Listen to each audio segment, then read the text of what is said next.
Today, we are talking about a fan favorite in the setting. Now, Steve, do you enjoy massive artillery emplacements that can turn the surface of the Earth to craters? Yes.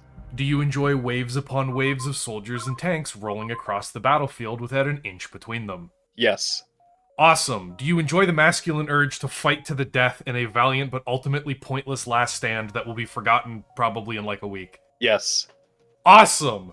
So, since you answered yes to all three, you're basically perfect for the Death Corps of Krieg, but, we'll get to that when we get to that. Okay. Today we are talking about the Imperial Guard, probably one of the biggest fan-favorite factions in the entire setting, and there will be plenty of people that go, oh, it's the Astra Militarum, because Games Workshop rebranded stuff, and I don't care. To all of you people watching, I don't give a shit what Games Workshop says. I refuse to suck their throbbing copyright.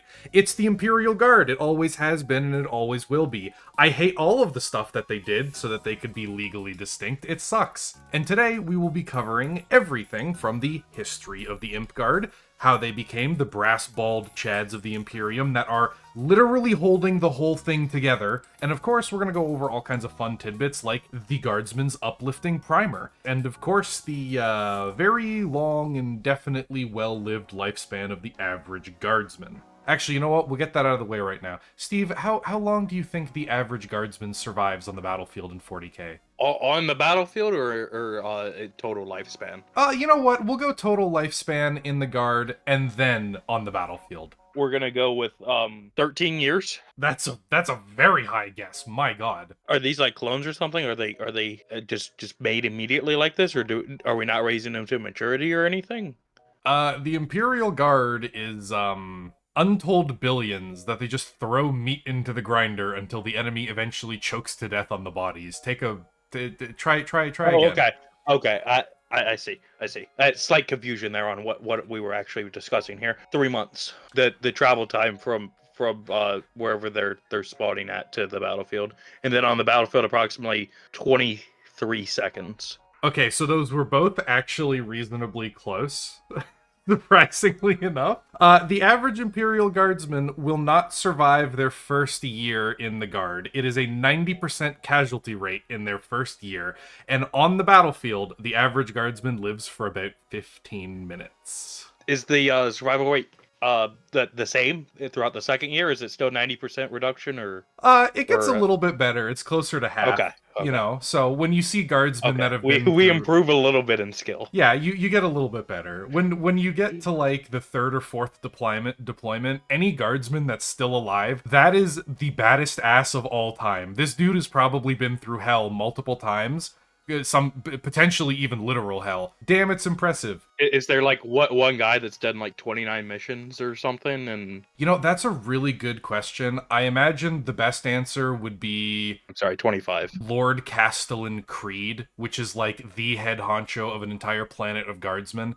The dude is so hardcore that he's outmaneuvered and beaten pretty much every enemy that 40k has. So if there's anybody that's survived like decades of war, it's probably him. Active combat as well, because he's done some shit. But he didn't get to go home after his 25 missions. Oh no, there is no home in the Imperium. You fight till you die. Okay. Those that know will understand the reference. Before we actually get into things, though, introductions. Generic greetings and welcome to Science and Sanity, a channel dedicated to bringing my love of sci-fi and all its glory to you, the viewer. Along for the ride and filling in as my co-host, content fodder, and general illiterate is my friend Steve. Say hi, Steve. Hello. Man, for once the soulless intro really fits the theme. You already sound like a 40-year-old vet with 30 years of spirit-crushing combat experience. Outstanding. So I was gonna ask around now how much do you remember about the Imp Guard, because we talked about them in the last video, but that's kind of a moot point because the answer is most likely nothing. But we are going to have quite a bit of fun today, because this faction is the Imperial fanboy faction, or at least mine. Like, I don't play them, I don't collect them on the tabletop, because Jesus Christ, it's a horde army that costs thousands of dollars, and they're permanently B tier. But the Guard is my favorite in-lore Imperial faction, 11 out of 10. And that's because, above all else, they're just random dudes. Like, you've got the Mechanicus, which are the techno-priest fanatics with all the greebly bits on it, like the weird technophiles that replace their genitals with a toaster. You've got the Space Marines, which are genetically engineered demigods and all have a soup can-sized dent in their head. But the Guard, They're just everyday average people that answer the call, nut up, and hold the line against literally everything that 40k can throw at the Imperium. And they don't do it with raw numbers alone. They do it with tactics, strategy, clever use of their resources, and of course, unimaginable, overwhelming, earth-shaking firepower. Because even when the sky is more missile and shell than air, even when every inch of land is covered in guardsmen and tanks, the Guard can still bring more firepower to bear. They're not the shootiest faction to ever shoot, it'd probably be the Orcs, but they are damn close. And in lore, they probably have the heaviest one-shot artillery in the game. Or in the setting, I should say. Not including, like, stupid shit, like putting a orbital cannon on a tank or something. Please tell me that's actually been done. Oh yes, they're called, if I Outstanding. remember correctly, Ordinatus weapons? Or something like that, where they basically just take, like, a naval weapon and then they stick it on a really big tank. Let me grab you a picture of the shit average guardsmen that 40k has. They are not glorious, they are not particularly special, but they are standing between everyone else and obliteration. Sometimes they got some really cool art, like look at this guy killing a Tyrannid at point-blank range. He's going to die very quickly, because where there is one Tyrannid, there are probably billions more. The bugs are real. Oh, they are. They're coming from every direction, remember, in numbers beyond counting, which means it's at least more than 3. However, let's start way back in time, before the Guard even existed. You see, the Imperium is an empire of over 1 million worlds, right? They span the entire galaxy. They're the preeminent power in 40k, alright? Okay. But they couldn't get... It didn't just pop into existence one day, They didn't just trust fund baby their way through this and have daddy hand them all their success. The Imperium had to actually get up from Earth alongside Big E and the Emperor of Mankind and actually go out and conquer shit. However, it wasn't the Guard that was doing it. The Guard still didn't exist at this point. Instead, they had the Space Marine Legions, which are those demigods of war. However, in modern 40k, there's only like 1,000 of them in chapters at a time, but back then, before they conquered the galaxy, they had tens or hundreds of thousands of Space Marines, all in ginormous, legions, and they're the ones that went out and conquered the galaxy. Since they are a rampaging horde of lobotomites most of the time, at the best of times, the Space Marines had a horrible, horrible task of actually maintaining the worlds that they conquered. Because you can't just roll into a place, burn it down, and then say that this is mine now and leave. If you don't enforce your control, it's just immediately going to slip through your fingers. You at least have to plant a flag. At least a flag. So in order to combat the fact that the legions were getting stretched really thin by having to actually occupy all the worlds that they conquered, they started forming the Imperial Army, or the Imperialis Auxilia as it was known at that time. This is essentially everything that's not Space Marines. It's the Navy, it's the ground forces, it's the air forces, it's the special forces, just everything all rolled up into one big combined arms unit. Some of them were incredibly well trained and incredibly well equipped with weapons and stuff, and were second only to the Space Marines.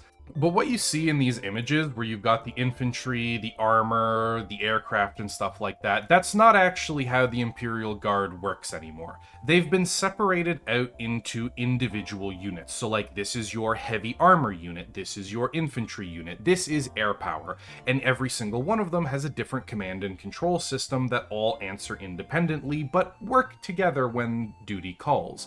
And the reason for this is because of the Horus Heresy. When that inevitable civil war happened, because, otherwise the Imperium would have just won the setting, we have to have stagnation and decay somehow. What ended up happening was a lot of those auxilia units turned traitor, and the reason they did so is varied. Some of them simply fell to chaos corruption. You've got a little bit of that touch of Nurgle, oh dear god, or like Slaanesh or Tzeentch or something that ended up corrupting their minds and they turned traitor. Sometimes they were bullied into it because, they were serving alongside or in the rear ranks of Space Marine legions. And if the legion turned traitor, it's not exactly like they have the ability to stop that or fight back, so they kind of just got roped into it. And in a lot of cases, there was even a little bit of loyalty there, where they're like, well, they've been fighting with these legions for so long, so they're just gonna stick on this path and just see where it takes them. And unfortunately, as it turns out, who would have thunk it, but fully self-sufficient combined arms units, including like naval assets, are really fucking scary, even if they're just average people. And they had incredible effectiveness on the battlefield. So after the Horus Heresy, the Imperium was like, God, oh shit, oh no. We're never going to give anyone the ability to do this again. We're separating all of them out. It is now illegal to train and raise full combined arms units. It's like you're going to give us an artillery unit, you're going to give us like a tank unit, you're going to give us an infantry unit, and then we're splitting all of them up and they're going off to different areas so that no one combined unit can ever pose that big of a threat again. Okay, and did they all like really work together when it came to it though, or? For the most part, yes. Sometimes Okay. you have severe problems. Because I'm just getting Japan in the 40s vibes here. Oh, yeah, that happens a lot. Okay. It's not as bad as you'd think. Within regiments of the same... Let me rephrase that.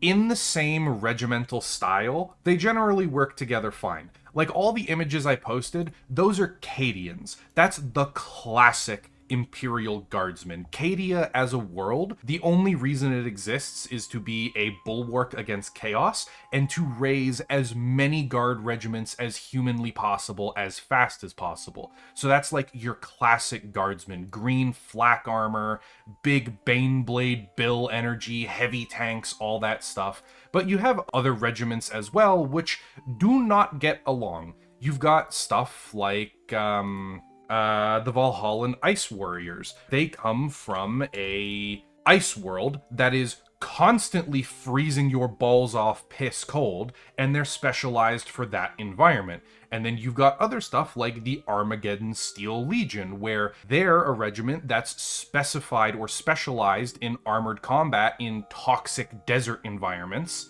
And if you put them together, they're not going to get along. Because one says go left, the other says go right, and then they both decide they're going to shoot each other for being incompetent. Not great. So generally the Imperial Guard works really well if they don't mix regiments. If you start getting multiple regiments together, there's going to be a lot of friction there when they don't agree on battle tactics or strategy. There shall be no regiment mixing. Keep them separate. Yeah, okay. It sounds a lot worse when you say it like that. Shit. Why did you have to bring us there, Steve? Hey, you said it. I was just rephrasing it. Oh god. Okay, yeah. Where I got derailed because of that now. There are a ton of regiments, and before the Horus Heresy, they were all relatively uniform. You know, they all had roughly the same equipment, training, tactics, all that stuff, because they were all raised and equipped under the central government of the Imperium. After things kinda fell apart for them, it kinda went up in the air.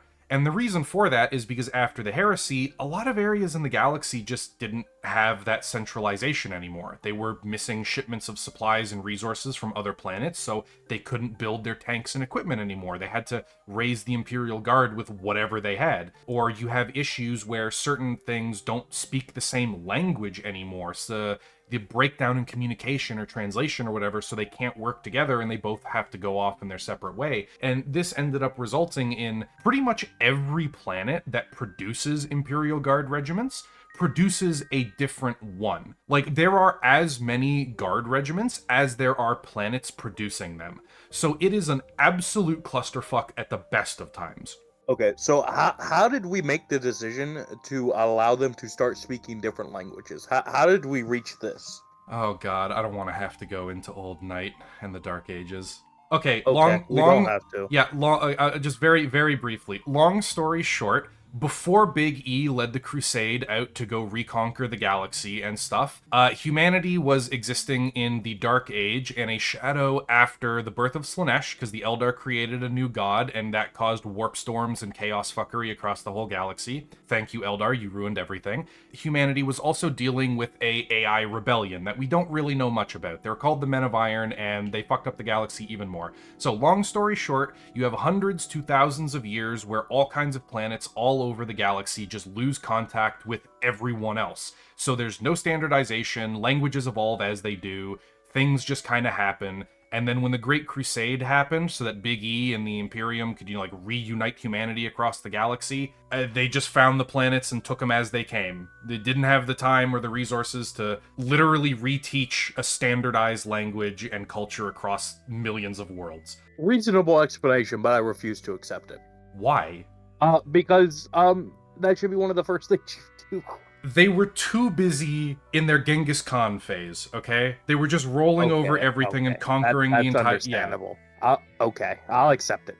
Yeah, just conquering the entirety of the universe. Ain't got no time for cultural shit. It's only violence. And you may also be wondering, why are there so many worlds that are raising Imperial Guard regiments? The Imperial Tithe, as we talked about, which is protection money, pay the Imperium resources or they'll break your kneecaps. A lot of planets pay this just with money, or they pay it with raw resources if they're like a mining or agricultural world. Have some metal, have some food. You've got Mechanicus worlds and Forge worlds and stuff which pay the tithe with absolute shitloads of weapons, guns, tanks, giant titans, whatever, right? Why are there so many worlds that raise Imperial Guard regiments? And the simple answer is because that's the easiest thing they've got. A lot of worlds in the Imperium are not actually sci-fi paradises. They're like... Yo, for real? No way. Could not have guessed from the rest of the setting. My apologies, sir. Look, okay, the feudal worlds, okay, not great places to live. It's like medieval Europe, but across the whole planet. And then you've got death worlds like Catachan, where even the average plant is trying to eat you alive. That for some fucking reason people settled there. Why? Who knows? But doesn't matter. It's just the planet and embodiment of Australia, I guess. I don't. Oh no, it's like Super Australia. You've got a you've got a 1 in 3 chance of surviving past the age of 3 if you're born on Catachan. It's great. So slightly better odds than joining the Guard. Slightly better odds than joining the Imperial Guard. Yeah.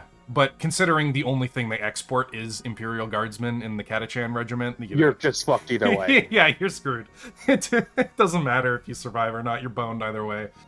So all of these planets that have, no major industry, no major ability to make money, no production any other way... basically just default to giving an enormous amount of raw manpower to the Imperium to satisfy the Imperial Tithe. There's also a regiment called the Vostroyan Firstborn. Take a wild guess what that part of their name is, Firstborn. Were they the first ones born? Firstborn of every single family on the planet. Doesn't matter if you're male or female. The firstborn of every person on Vostroya gets sent to the Imperial Guard. That's their tithe as a world. I have nothing to add here. I was attempting to make it funny. I could not make it funny. What do you mean? You pay the baby tax. What's the problem with that? I was going to be adding more to that, and then I decided that I couldn't make it better. Moving on. Another thing that's happened with the fracturing of the Imperium and the decentralization of the Imperial Guard in general is that all the regiments also fight very differently. Like I mentioned, the Armageddon Steel Legion, they're basically exclusively mechanized. They don't really use infantry as you'd think of them. Because their world is so polluted and it is actually suicide to breathe the air, every single one of them is mounted up in chimera armored personnel carriers or tanks or whatever, and they're extremely focused on fast hit and run attacks and heavy armored assaults. You've got the Death Guard or the Death Corps of Krieg, which is oh my god, can you please stop killing yourselves? I'm begging you. And then they just don't. Because they believe their lives have no value except to the Imperium, so, if you step on a landmine, you have not been killed, you have sacrificed yourself to disarm a mine. Their whole shtick is attrition. Is this the same people that came from the Winter World that are just like Soviets, or...? No. Oh, okay. Krieg is its own nightmare abomination. The Imperium has such a high demand for Krieg regiments because they're so unfailingly loyal and so suicidal in their objectives that they literally have something called vitae wombs, which basically means instead of giving birth normally, they have machines, pods, that incubate children en masse. Okay, so what I was saying earlier is basically right about the how are we raising people? It's just cloning process, but that's all we do here. At least for that, yeah. Fun fact as well, all these pictures you'll see, it's pretty much exclusively men that are in these images, but the Imperial Guard actually doesn't differentiate at all between men or women. It doesn't really care. They'll throw you into the meat grinder regardless. They don't give a shit. Bodies are bodies. Bodies are bodies. Oh, corpse starch. Yeah, that's right. Do you remember corpse starch? cornstarch? I don't think we talked about it in the primer video. I've heard it, but we did. I know for a fact we did. If you're asking me to remember anything else about it besides its name, no. But well, I mean, I do remember it was discussed. Its name is very self-explanatory. Krieg is a big fan of turning their dead into like nutrient bars because waste not, want not, recycle and all that, everybody. You know, eco-friendly for the God Emperor. However, despite all the differing strategies and styles of combat, the Imperial Guard generally does have a few defining hallmarks. Raw numbers, of course, is one of them. There are very few other Imperial factions that can just vomit 2 million men onto a battlefield and say that it's acceptable if all of them die to accomplish the mission. There's very few other factions that can boast tens of thousands of armored vehicles in a single battle and then have that just be a standard deployment. So raw numbers and choking the enemy's guns with corpses is something they're very good at doing, but unfortunately, against the true hordes, that shit just doesn't work. Because there will always be more orcs, and the Tyranids are literally without end to their numbers. So just trying to throw men into the meat grinder isn't going to work, which means a lot of the time the Imperial Guard has to be a lot more strategic with how they do things. They have huge preparatory bombardments from their artillery parks, softening up the enemies as they get close, or priming enemy defensive positions for future assaults. They use their armored vehicles very well, either smashing them forward into the side of an enemy advance to break their charge, or using them in flanking maneuvers, or even setting them up with potential ambushes that can devastate heavy enemy columns before they ever get into the fight. They've got overwhelming air power as well often, as they can put hundreds of aircraft into the skies. Heavy bombers, fighters, air superiority craft, anything and everything you could imagine. But despite their huge numbers, one of the most fundamental advantages that the Imperial Guard has is that they're very flexible and they're incredibly tactical. You see, a lot of people will just stop at saying that the Guard has a huge number of people to throw into the fire and then be done with it. Another group of people will say that the Guard's biggest advantage is that they've just got 1 billion tanks and artillery to throw at the enemy, until eventually the planet looks like the moon and then everything's dead. However, it's not any one of those things, it's those two and then a third that makes the triangle of Imperial success.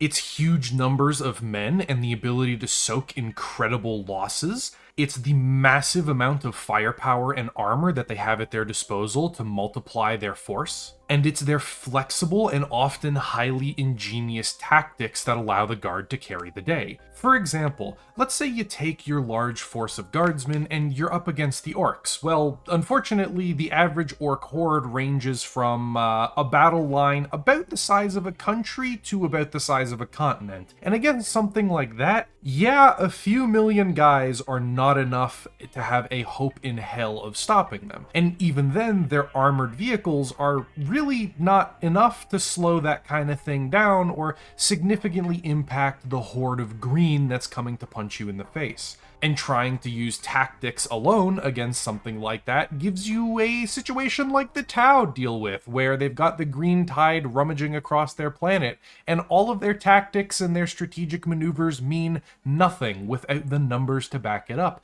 So the Imperial Guard makes use of all of them at the same time. I'll give you an example of how the Guard would deal with something like this. So say the Orc Horde is rushing down a fortified position on the side of a mountain. Well, before the Orcs even get there, miles and miles away over the horizon, bombers and fighter craft are already harassing them. Imperial Guard armored units are waiting in advance, behind every hill, around every corner, in every tree thicket that they possibly can, waiting for the orcs to get within range. They'll take tons of attrition damage getting there, then the armored units will smash into their flanks, aiming to cripple as many of their vehicles as possible, destroy as many of their larger war gear as they can, and then retreat as fast as possible. And as the orcs funnel closer and closer and closer to the Imperial Guard lines, then what I would describe as escalation of violence begins.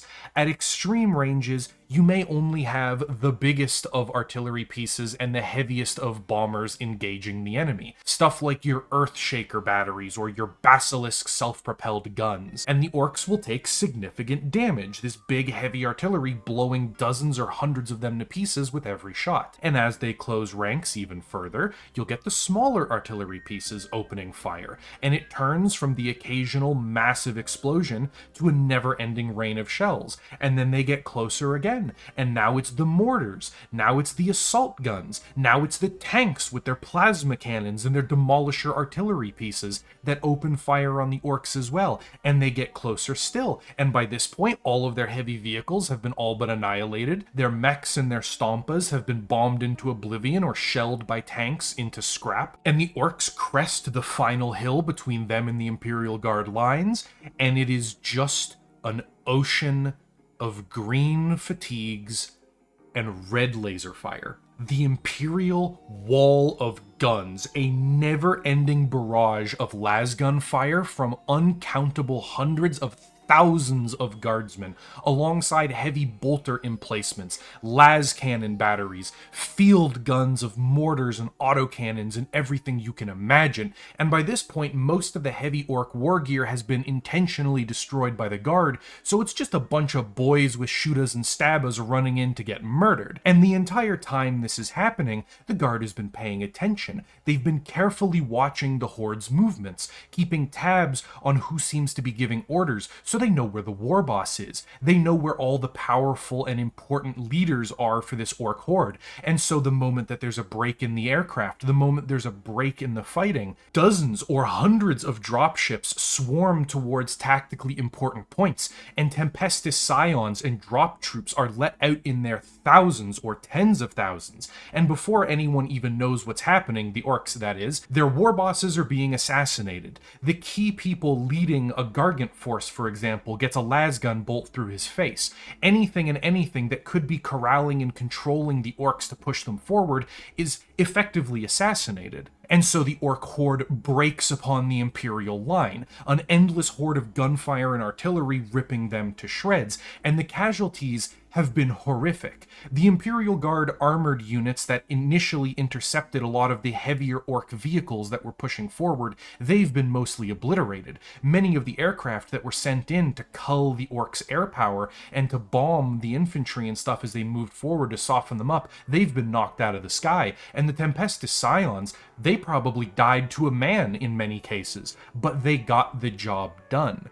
And that perfectly encapsulates how the Imperial Guard fights. It's not just raw numbers. It's not just tactics and strategy. It's not just the armored fist. It's all of it put together, operating as one, and they still sacrifice untold lives in order to pull a victory. No one aspect works without the other.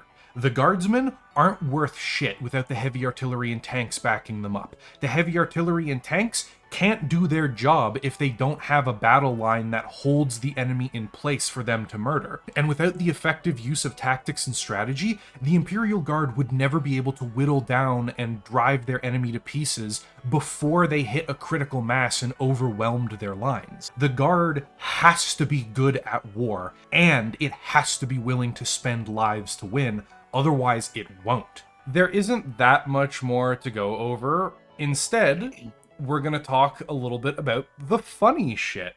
We're going to talk about Commissars and Abhumans and the Guardsmen's uplifting primer. So, Commissars. In that last image, you'll notice the dude wearing the big fancy hat. They would be called fucking Commissars. Of course they're Commissars. Why wouldn't they be? Do you want to take a wild guess what their job is? Are they the officers? Or are they making sure nobody turns back? So they are not technically officers. The Imperial Guard does have a rank structure, but it is separate from Commissars. They are exactly what you would picture for like Russian Soviet Commissars. They are political officers to make sure that nobody turns traitor and that everybody is towing the line. If you say anything seditious against the Imperium, they're going to kill you. If you try to do anything that is cowardly, like abandon your post or run, they're going to kill you. If they're just having a bad day and discipline isn't doing well, they might order you killed, just to set an example. They are very, very brutal, and while some of them can be really chill guys, Commissar Caiaphas Cain, Hero of the Imperium, his full title, is probably the nicest person around. He's not really nice because he's a bleeding heart humanitarian or whatever. It's because he's generally of the thought that if he pushes his troops too hard, they'll just kill him one day in a battle, and he doesn't want that. So he tries to be a good, friendly person. Probably right. Oh no, he's 100% right. Guardsmen units kill their commissars all the fucking time. You wouldn't imagine how common it is. I probably could say it's probably over 85%. All the time. Fun fact though, the Death Corps of Krieg, the roles are actually reversed. The Death Corps is so suicidal and so ready to run off and die that the commissars are constantly herding cats and trying to get them not to kill themselves, which is really funny. Normally the commissar has to like push their troops. They're like, no, run into that minefield, run into that heavy bunker emplacement, run, charge that chaos demon ripping your friends apart. Do it now or I'll kill you instead. But this time with the Death Corps, it's like, no, for the love of God, stop running into the minefield. Stop running into the heavy pillboxes. Stop trying to stab the demon. Because they won't stop. They die too fast. They're way too gung-ho to kill themselves. This might be the best thing that you've told me so far about this unit. Maybe in general, I'm not sure. Oh, it's really, really funny, yeah. So commissars are absolutely fantastic. They're all over the place. Generally, when you have characters in Imperial Guard stories, it'll be commissars a lot. And if it's not commissars, it's some kind of ranking officer or like high up their position. Damn sure ain't gonna be a fucking infantryman. Oh, yeah, absolutely not. 3 pages. Yeah, not even 3 pages. It's like Guardsman Greg steps forward into the front line after his allies had died. He's immediately killed by incoming fire. Next page. And it's just the same thing for like 10,000 people until eventually Guardsman Frank successfully kills the one Space Marine that's been slaughtering their unit. And you're like, alright, okay. The next Space Marine 3 feet over this fights him. Yeah, there's 1,000 Space Marines. Good fucking luck, losers. Have fun. We've actually ran out of pages. Come back next week for volume 2. Oh god, it's like those old encyclopedic phone books of just names, and it's just like a single small paragraph of, and then this guy died trying to do this again and again. It's the and again. weekly 1,000-page book that was it's the published in the newspapers and stuff. No, dude, in 40K it'd be the daily published book, and they're like 500 years behind. They've got a backlog that long. It's just a fancy obituary at that point. Good God. So we also have Abhumans. Because of all the planets in the Imperium and like hive worlds especially with their radiation and their toxic chemicals and crap, there is a ton of mutated versions of humanity. We're not gonna talk about like the Beastmen, because they're questionably canon at this point and may not really exist, but there are a few stable strains that aren't considered like outright mutants to be purged and destroyed, and they fill special roles within the Imperium. The first one, the biggest one that I want to talk about, both figuratively and literally, is the Ogryns. They are fuck ugly and massive. Do you want to take a wild guess what they're used for? The same thing that normal infantry is used for. No. Ogryn are actually like the heavy shock units that the Guard has that are not tanks and stuff. They are horribly mutated, as you can see. They're ogres, basically. They stand like anywhere from 1.5 to twice the size of a normal person. They have so much muscle and such big bones that they're actually stronger than Space Marines in power armor. If an Ogryn or two gets their hands on a Space Marine, they can literally rip the poor bastard apart. That's how big and strong they are. The downside is there's no nice way to put this. They're profoundly brain damaged. Even the smartest Ogryn can't, like, count to 3. It's amazing how predictable this was. Yeah. The good side, though, is that you can rile them up really, really easily because they're so stupid, and because they're so strong, they can carry really big weapons. So you'll see that the Ogryns are hefting around these giant guns. These are generally on the size of, like, a heavy weapons emplacement that you need, like, 4 normal men to lug around with all the ammo and stuff. They can just carry it one-handed. Or, as you saw, the one that's got the armor and the club and the shield, that's a Bullgrin, which is essentially bigger and armored and wearing a club, and they run into melee to beat things to death. Their names are also fantastic. Because they're so big and so easy to control, they fill bodyguard roles a lot. So one Ogryn, called Nork Deadog. Did I get the sneak peek of this in your notes channel? Gork and Mork? No, Gork and Mork are the orc gods. Nork Deadog is... Nork Deadog is a bodyguard for, I don't remember his exact name, but long story short, the guy he was supposed to protect got eaten by a Tyranid, and Nork Deadog runs over, punches the Tyranid in the face, breaks its jaw, rips its mouth open, reaches down its throat, and pulls the half-digested / half-melted corpse of the guy he's supposed to protect out. And he's like, "Don't worry, boss. Nork Deadog's gonna get you back." And then he just runs off through the battle lines with a half-melted corpse to go get medical attention. We also have Ratlings. So Ratlings are the exact opposite. They're very small, they are very weak, very fast, and they are, for some reason, incredibly good snipers. They are arguably some of the best snipers that the Imperium has. So if you really, really, really need to kill someone that's, commanding the enemy, these are your guys. If you need to pick off high-value infantry targets, like the gunner on some kind of field gun emplacement or something, this is who you send. And because they're so small, they're also really, really good at tunnel fighting and those kinds of, close quarters engagements and stuff. They are also rat bastards, every single one of them. They'll steal your alcohol, they'll steal your food, they're kind of just degenerates that are around. They're very difficult to control, they're very difficult to corral. When you can motivate them to actually fight, they are truly excellent, but holy shit, are they a pain in the ass to manage. Is there any gambling in this universe? Oh, yeah, absolutely. They run gambling rings. They're famous for that. So the exact opposite of the Ogryn, because the Ogryns are very easy to control. And, of course, because I hate you, and I need to remind you of this, we've also got the Felinids, the cat girls of 40k. No. Yep. I hate this community. Yep. We're gonna. Oh. I posted the images before. I'm gonna do it again because it's funny. Spin that. So the last thing I want to talk about, funny shit-wise, is the uplifting primer.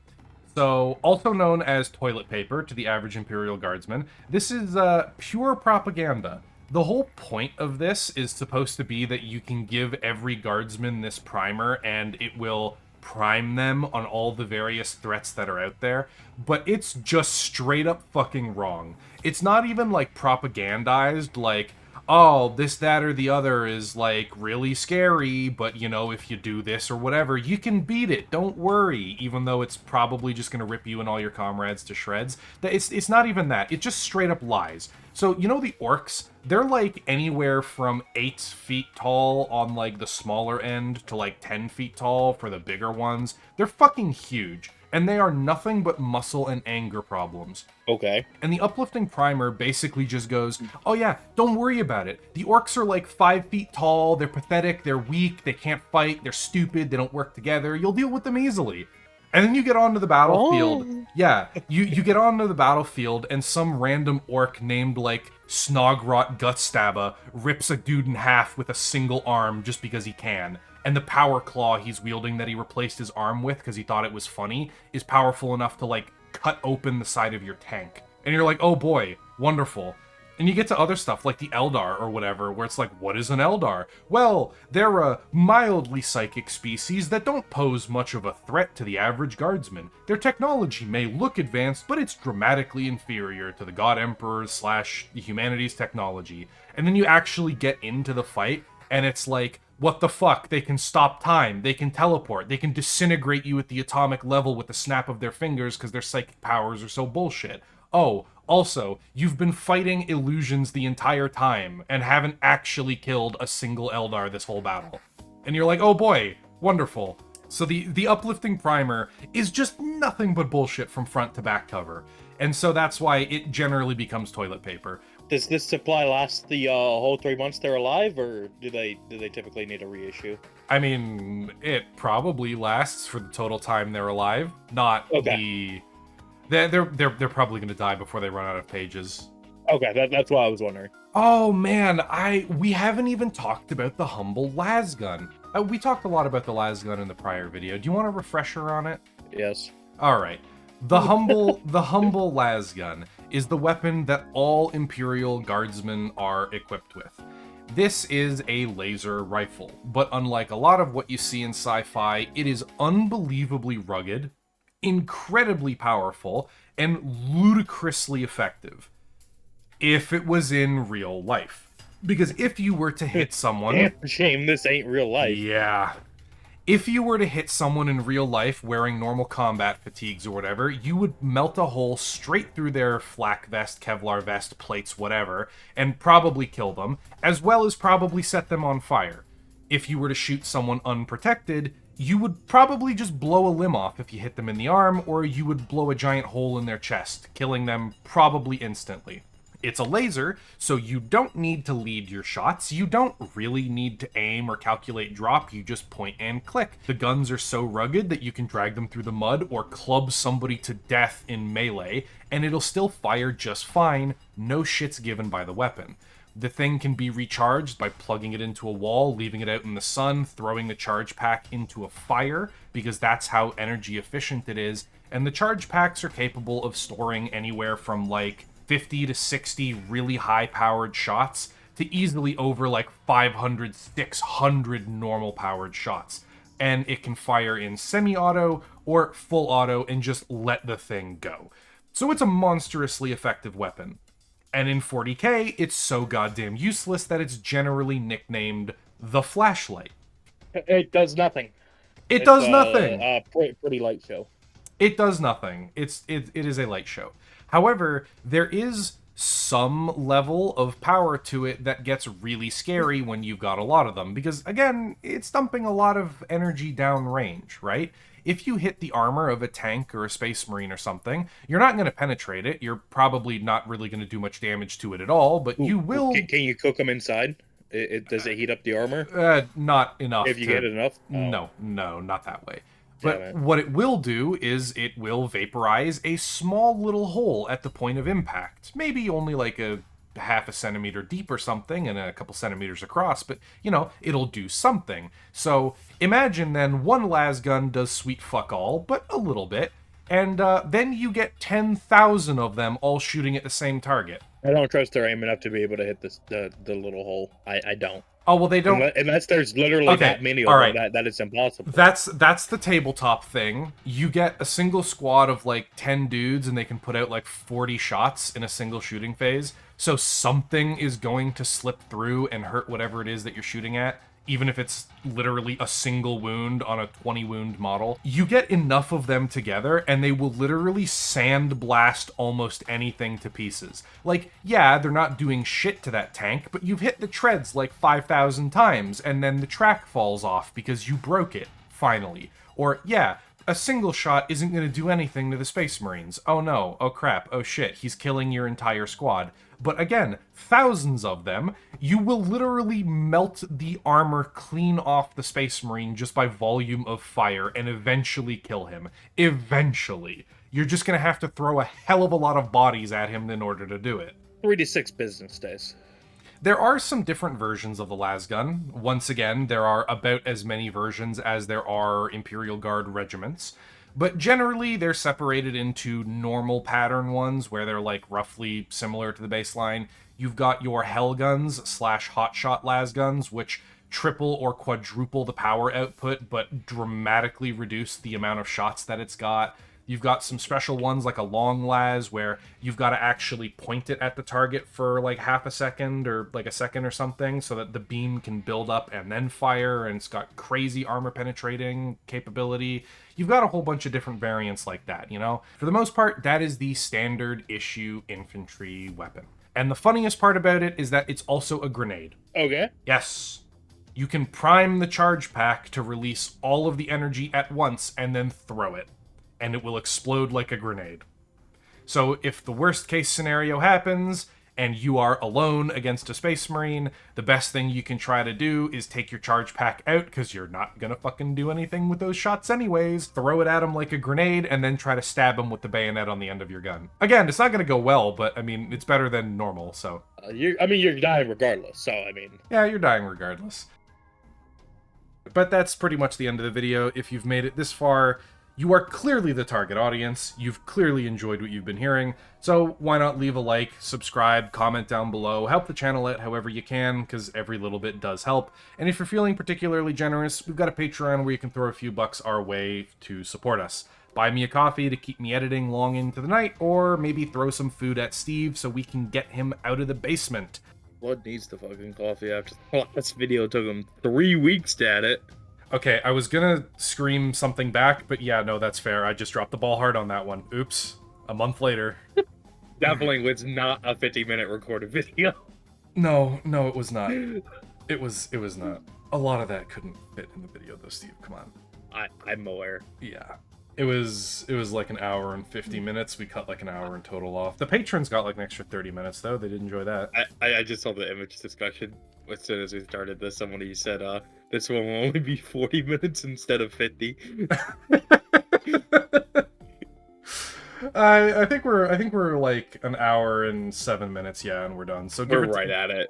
Give or take 10 minutes, yeah. I was pretty spot on with the time call, but a little bit back on track. To all the people already supporting the channel, though, the arms dealers supplying all the tools and toys we had, a huge thank you. I do not pity the poor losers amongst you that had to go steal shit from Krieg and other Imperial Guard regiments. That was probably very hazardous. To the food merchants, making sure that my co-host is well fed, alive, and ready for these recordings, thank you. And to the coffee vendors, making sure that I have an endless supply of coffee and that I will never need to sleep again, a huge thanks to you guys. And to the new people who've recently joined, Redneck Tech and Tyler Bergstrom, thanks to you guys a lot. We really appreciate the support. And with that, the video's basically over. Anything else you want to say, Steve? No. Dude, look at that fucking gif of the Catachan dude. I saw it. That's really good. Oh my god. Okay, we're done.